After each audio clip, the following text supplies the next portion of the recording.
Exactly how often should I be stressed? We now know why the stress response turns on. We know that it should not be on very long. Now let's find out how often you need it on. In order to do this, you'll need to have a calculator. Stop the video right now and quickly grab one. I'd like you to think back to the last month of your life. And if that's too much history to try to remember, then just think about the last week of your life. Consider all of your waking moments.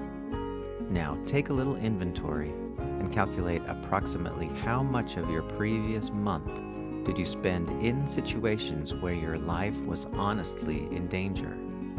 How much of the month or week were you in real physical danger? Honestly ask yourself, how much of your time did you experience situations where you could have died or suffered real physical pain? Try to determine exactly how many minutes or seconds you found yourself in these situations. Now let's do the math.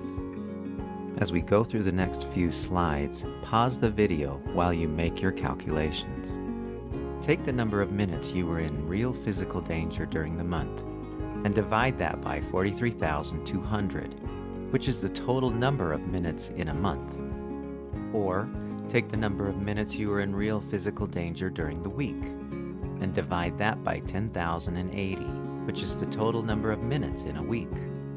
Doing that math, what did you get? If you are like most of the people I've ever worked with, the answer to this question is always less than 1% of the time. There are a very few exceptions, but most of us live in environments that are so nicely set up that you and I are in comfortable or at least generally safe conditions for virtually everything we do. If you analyze your situation accurately, you'll recognize that you don't live or spend the majority of your time in dangerous places. If that's the case, why does the fight or flight response turn on if we're not in danger? Why do so many people struggle with so many stress-related problems if they never need the stress response to help them stay safe? If we are always safe, why are so many people running around in fight or flight mode? Why do so many people suffer symptoms of an imbalanced system due to the stress response?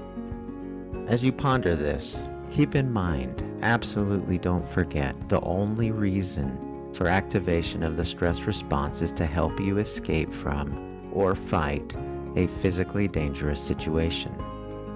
The stress response has no other purpose for being part of our physiology. None. Think back to the stress self-assessment you took earlier. Specifically consider the stressometer. Did you give yourself a number any higher than a 2 or a 3? If so, you're probably activating the stress response far too much for your current survival needs. You're probably thinking, well, I must be different than everyone else because I really do feel stress. My stress is real. Yes, your stress is definitely real. It just didn't happen for the same reason it did for your ancestors. That is, it didn't happen due to a real threat to your physical well-being. So, if your stress response should be on less than 1% of the time, but it is activated much more than that, what happens when it stays on too long? Find out in the next video what happens when you stay stressed. Here's a hint. It's all you need to know about chronic stress.